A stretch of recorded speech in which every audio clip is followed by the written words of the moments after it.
Hoy vamos a meternos de lleno en cómo dos monarcas, Isabel de Castilla y Fernando de Aragón, pusieron los cimientos de lo que hoy conocemos como España. A través de jugadas políticas muy audaces, alianzas estratégicas y, cómo no, campañas militares, consiguieron transformar un conjunto de reinos medievales en una de las mayores potencias del mundo. Pues a ver, vamos a empezar con esta pregunta que parece de película, ¿verdad? Porque la unión de Isabel y Fernando fue mucho más que un simple matrimonio. Fue en realidad el primer paso, y uno muy atrevido, de un proyecto enorme de construcción de un nuevo Estado que iba a cambiar las reglas del juego. Para entender cómo llegaron al poder, primero tenemos que viajar a la Castilla de mitad del siglo XV. La situación allí era un auténtico polvorín.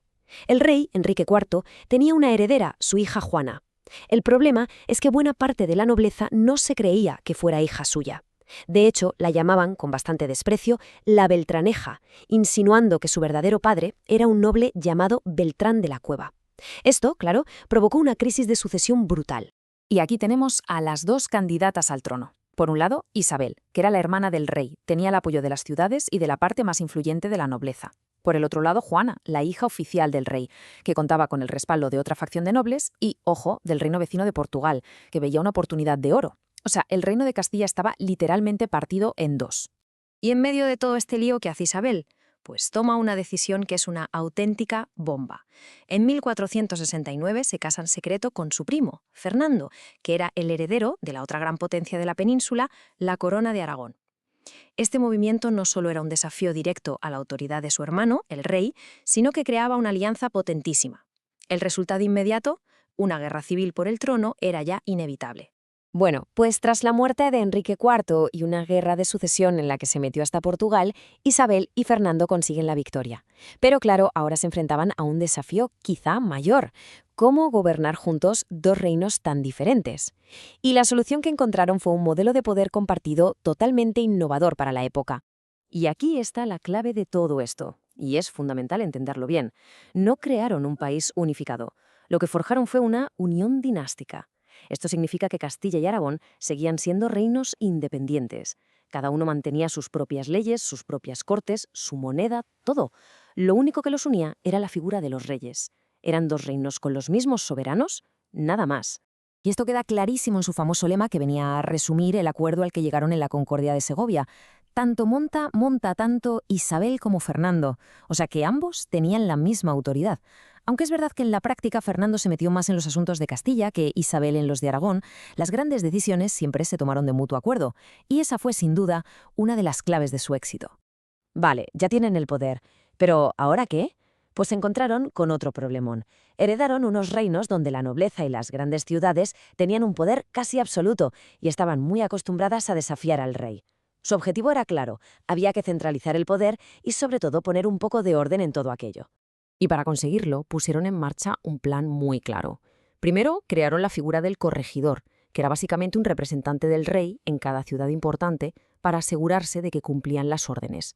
Segundo, se aseguraron de que eran ellos quienes proponían al Papa los candidatos a obispos, así controlaban el poder inmenso de la Iglesia.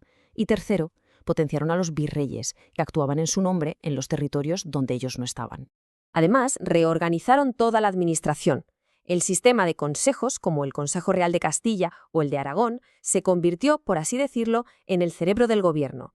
Eran como sus equipos de expertas, formados por juristas y gente preparada, que les asesoraban para tomar las mejores decisiones.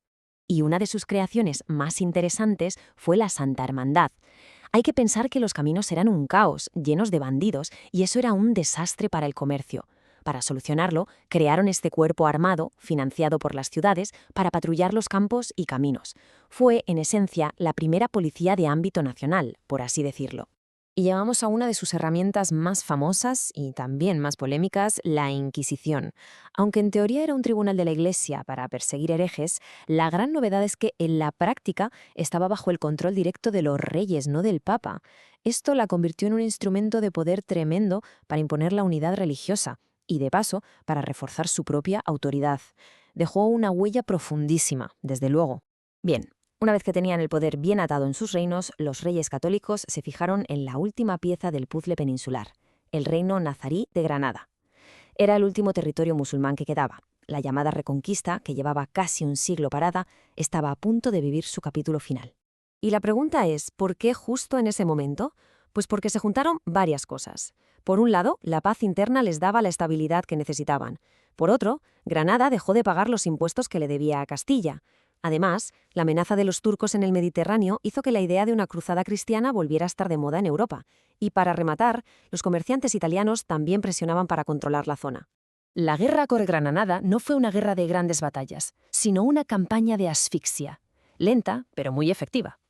En vez de atacar Granada directamente, fueron conquistando sistemáticamente sus puertos, como Málaga y Almería, para cortarles cualquier posible ayuda del norte de África. Y el golpe de efecto final fue espectacular. Construir una ciudad entera, Santa Fe, a las puertas de Granada solo para dirigir el asedio. Imaginad el mensaje que eso enviaba.